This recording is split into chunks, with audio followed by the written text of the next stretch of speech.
Efter mer än 50 år av ockupation vajar den lettiska flaggan åter fritt ifrån Rigas gamla slott. De 3 stjärnorna i frihetsstatyns hand symboliserar de 3 landskap som bildar Lettland.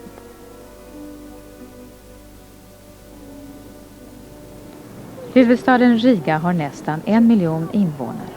Här talas både ryska och lettiska.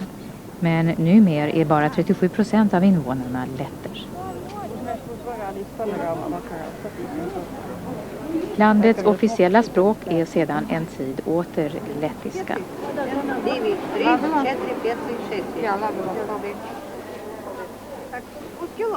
Men landets ryska befolkning talar helst ryska.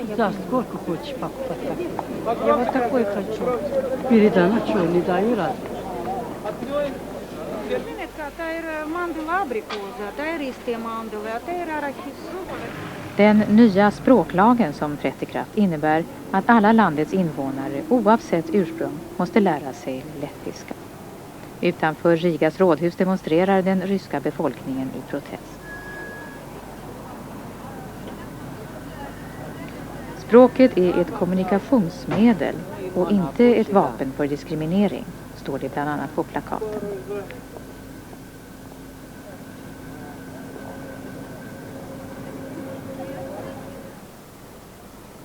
Tre ungdomar, alla med ryskt ursprung, filosoferar kring problemet. Это уже история, сложившийся факт, и мы не можем никуда больше двигаться сейчас, уезжать куда-то. И поэтому мы должны говорить на своем языке, использовать свой родной язык. И поэтому для нас необходимо, чтобы мы могли говорить на своем русском языке. Новое поколение может выучить язык, но наши родители, для них очень это трудно сделать. Poэтому правительство должно думать об этом и заботиться о нас, как о своих гражданах. Den nya språklagen hotar den medborgerliga freden i landet, fortfarande enligt plakaten. Я даже не знаю, это очень сложно, потому что я согласна, что латышский язык должны знать все. Дать возможность людям именно выучить этот язык. И не за месяц, не за 2 месяца. Это очень длительный процесс. И я думаю, что со временем, если все будет хорошо, и если люди будут жить дружно, и все вместе будут понимать друг друга, то мы выучим этот язык. Sasha är ryss, Oksana rysk-polska och Alexandra är rysk-lettiska.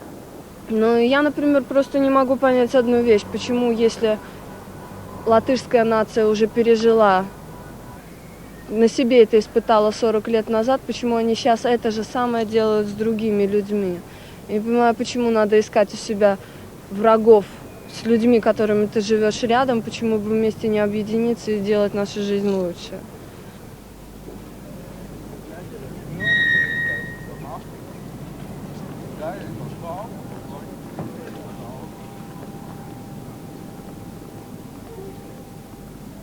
Men förändringens vind blåser obenhörligt över Riga. Författarinnan Ludmila Azarova, som delvis har ryska rötter, ger oss sin syn på situationen. Hon skriver just nu en bok om Riga. Tā grāmata ir rūkta, barga, bet tai patiesība, jo es Rīgu pazīstu un vēroju ļoti sen, latviešus Rīgā arī sen. Un ja mums kādreiz pārmet diskriminējušas likumus, tad vajag atcerēties, ka visa pirmsvēsture ir pilna ar slepeniem protokoliem. Un protokols Ribbentrop-Molotov protokols, tas ir tikai viens no tiem. Pārējie līdz šim laikam nav atklāti, bet rezultātus mēs redzam. Mēs redzam, ka latvieši gandrīz vairs nedzīvo Rīgā, un tā nav viņa pilsēta. To es uztveru tiešām kā pat lielāku kaunu. Tas man liekas draudoši. Es domāju, ka pilsēta ir daļies sagrauta, ja tā nav īstas tautas valodas.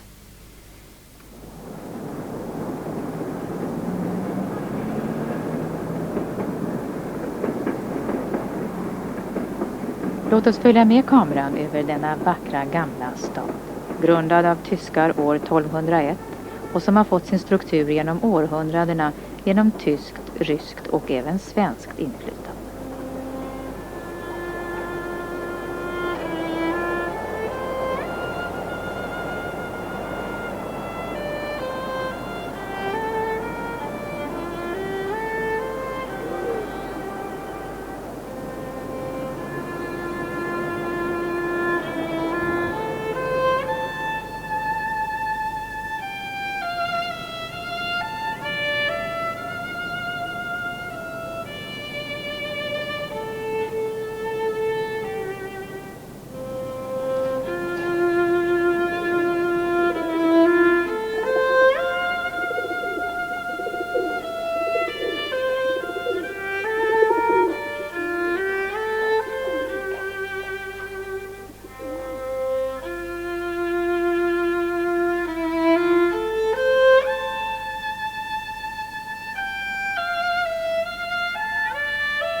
Imants Zedonis, en av Lettlands mest framstående författare, funderar över temat: räddar folket språket eller räddar språket folket? Jā, nu tas var skanēt no sākuma paradoxāli, bet tur vismaz trīs punkti. Pirmais ir vēsturiskais, ka latviešu valoda varēja saglabāties bez jebkādas citu valodu invāzijas. Tajos gadsimtos, kad šeit bija vācu krustnešu iebrukums līdz Pirmajam pasaules karam, kad vācieši uzskatīja latviešu valodu par bauru valodu, par baueru valodu, un viņi absolūti neiejaucās mūsu valodā, un mēs dzīvojam savā veselīgajā valodas stihijā. Tā tas nebija Krievu laikos. Krievu laikos sāk Krievi aizliedz latviešu valodu un sāk valodu uzsūkt un asimilēt. Un tāpēc ilgus gadsimtus mēs vēsturiski pastāvējām savā valodā. Otrkārt, tas ir gramatiski. Mums ir apmēram 1,5 miljonu tautas dziesmas. Tas ir milzīgs tautas dziesmu masīvs, kurš ir kanoniski nemainīgs. Kanoniski nemainīgs 4 rindas. Un šajās 4 rindēs ir visi latviskās gramatikas un sintakses un visa morfoloģija, visa latviešu gramatika ir saglabāta un nevar viņu izmainīt. Viņi paliek kanoniski. Journalisten Christians Barons samlade under början av 1900-talet över 300 000 lettiska folkdikter och sånger, så kallade dainas.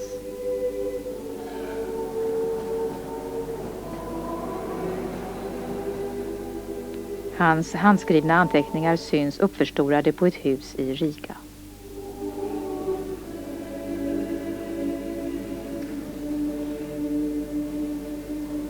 Treškārt, tas ir, varētu teikt, enerģētiski vai kosmiski enerģētiski. Ja mēs pieejam latviešu koriju, kad mums dziesmu svētkos mēs dziedām koriju, tur ir 14,000 dziedātāji. Un kad šie dziedātāji dzied, tad tur ir tāds spēka lauks, ka mati ceļas stāvus. Un viņi dzied 3 dienas un viņi nenogurst. Un jautājums ir, kāpēc viņi nenogurst? Viņi nenogurst tāpēc, ka viņi patrioti. Kurš cilvēks gan nav patriots? Bet viņi nenogurst tāpēc, ka šajās valodas formās ir iekšā tādas skaneņu konstrukcijas indoeiropiskās, kuras ir līdzīgas mantrām un kuras pašas vibrējot, sonāri vibrējot, rada enerģijas. Un šīs enerģijas objektīvi pastāv. Te ir mazliet metafizika, es tālāk neiedziļināšos. Šie 3 apstākļi ir tie glābēji apstākļi, kas latviešus uztur.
Rigas gymnasium, vars skolkör vi just hörde, har fostrat många stora män.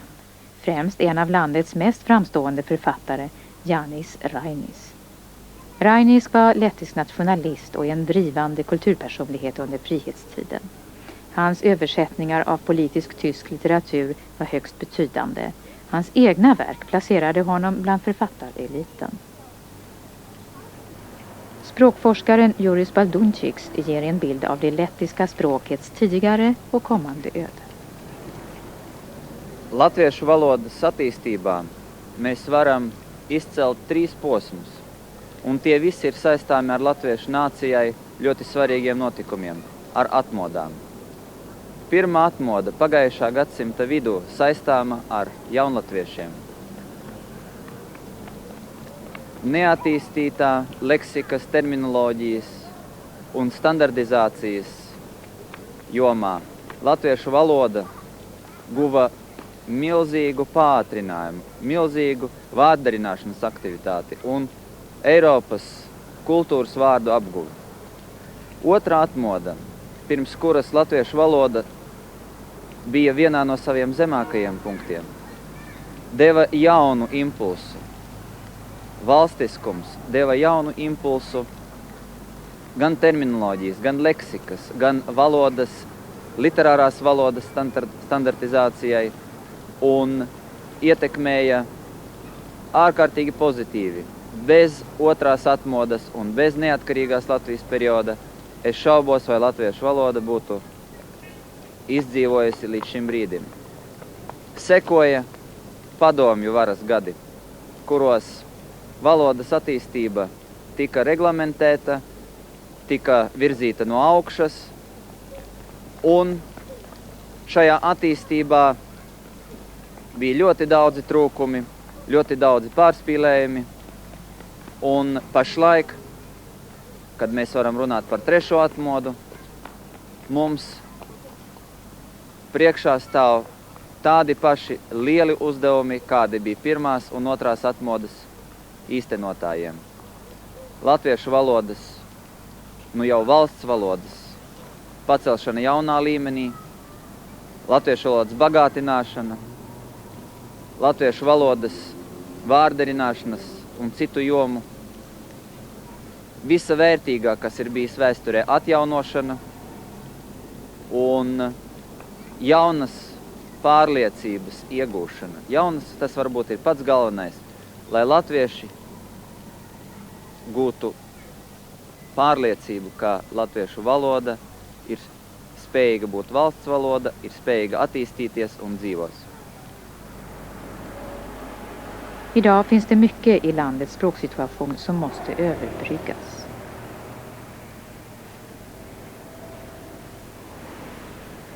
Det finns aggressioner man och man emellan som måste rensas ut och sopas bort. En tung, bitter och långvarig process. Restaureringen av situationen kräver lojalitet av alla Lettlands invånare. Som ni märkt är den lojaliteten inte självklar. Kommunikationerna som heller inte är självklara man och man emellan måste öka i detta land där 2 språk kivas oupphörligt.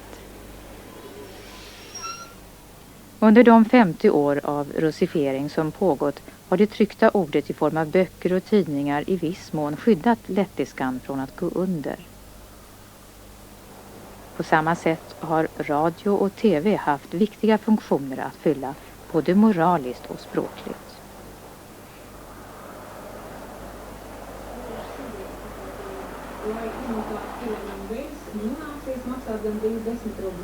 Ja vēl jāiztiek kāda žaketa vai kutetu mētelis, tad par to jāmaksā vēl 50 rubļu. Savukārt uzņēmumā Varavīksne 5 pakalpojumu stundā apmeklētājiem izmaksā no 10 līdz 20 rubļiem. Ar šodien 3 reizes dārgāk kļūs arī apavu labošana. Visvienkāršākais apavu remonts tagad maksās no 14 līdz 28 rubļiem. Dramaturgen och recensenten Dainis Jukons ger oss en bild av massmedias betydelse för språkets överlevnad. Ja man jārunā par latviešu valodu un masu mēdījiem un teātri, tad man jāsaka, ka tieši teātris un tieši radio un televīzija bija tās vietas, kur visvairāk latviešu valoda tika saglabāta un arī kopta pareizā latviešu literārā valoda. Un līdz ar to es arī varētu nosaukt šīs vietas par nācijas pašsaglabāšanās vietām. Jo, ja ikdienā cilvēks uz ielām, it īpaši Rīgā, lielākoties dzirdēja krievu valodu, tad aizejot uz teātri, viņš dzirdēja perfekto latviešu valodu, kas skanēja no skatuves.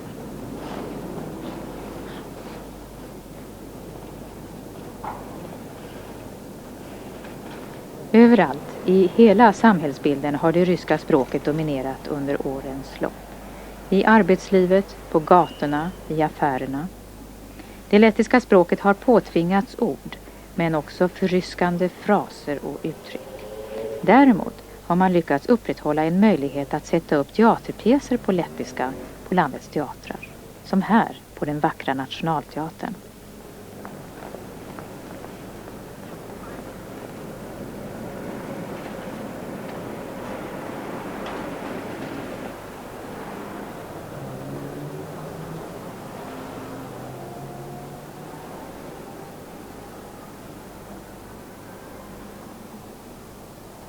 Även de fria teatrarna har av tradition omhuldats. Under frihetstiden på 20- och 30-talet avsattes vissa skatter på bland annat njutningsmedel som ekonomiskt stöd till kulturen. Un tajā pašā laikā tas pats notika, ja viņš ieslēdz radio vai televizoru. Bet es arī gribu piebilst, ka līdz šim paralēli televīzijā un radio skanēja arī krievu valoda. Un, teiksim, latviešu diktoriem bija jāzina perfekti abas valodas, jo informācija dublējās. Pat labam Latvijas nacionālās programmas pirmās gan radio, gan televīzijā darbojās tikai latviešu valodā. Un aktieri un diktori joprojām ir tie cilvēki, kas cilvēkiem apkārt pārstāv pareizo latviešu izrunu un pareizo latviešu literāro valodu. Runās virsūs, runā. Premjers Ivars Godmanis Tautas fronts frakcijas sēdē. Apspriežot neatliekams pasaules... Tiden då ordet ännu inte var fritt ligger inte långt borta. I den här parken framför inrikesministeriet bevakade 1991 ett lettiskt filmteam ett angrepp från svarta baskrarna. Fotografen Andris Slapinš och hans assistent sköts ihjäl. Regissören hörde Slapinšs sista ord. Leve det fria Lettland. Barrikaderna som ännu finns kvar i Riga från orons dagar bär bittra slagord.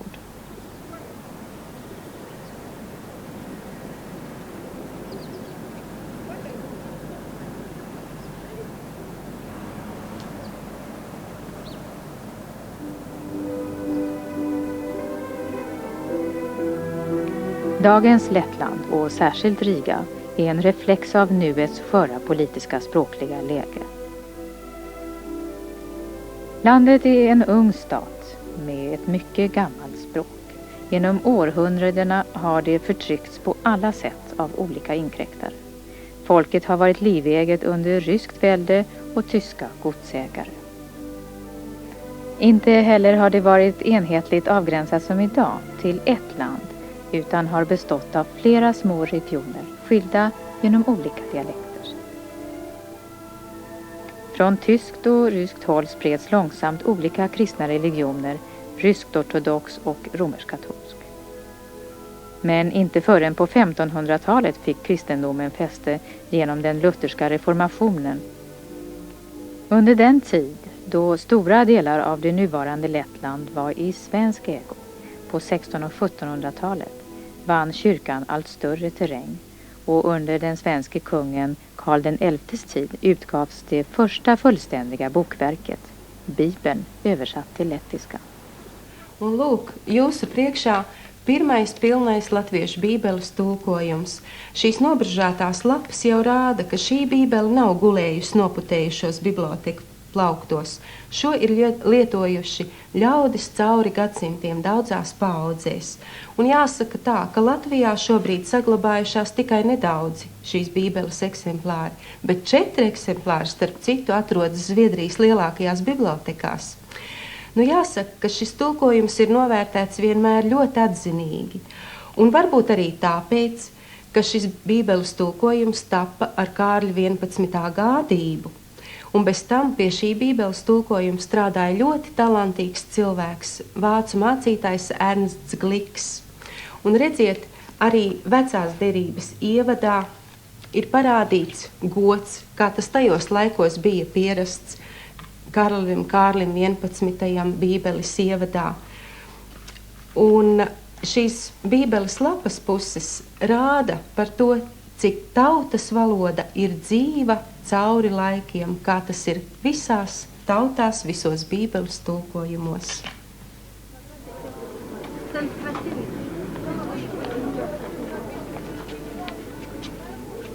Den isolering som Lettland befunnit sig i sedan ockupationen under kriget håller på att brytas upp. Man har återfått sitt statsspråk och som den industristat landet utvecklats till söker det sig mot väster och mot västerländska språk. I Rigas gatubild syns redan det nya språkutflytandet.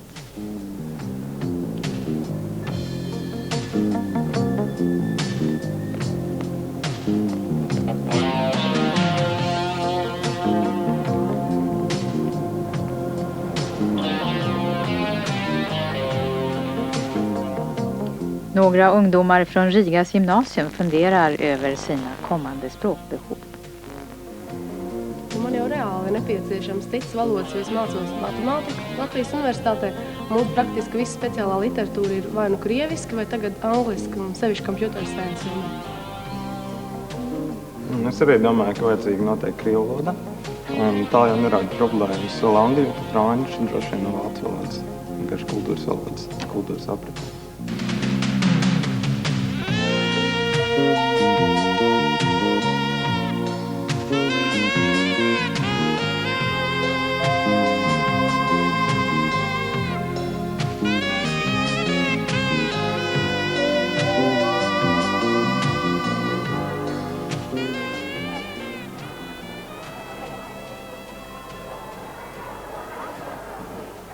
Till de två överlevande baltiska språken, lettiska och litauiska, har Ludmila Azarova skrivit en hyllningsdikt.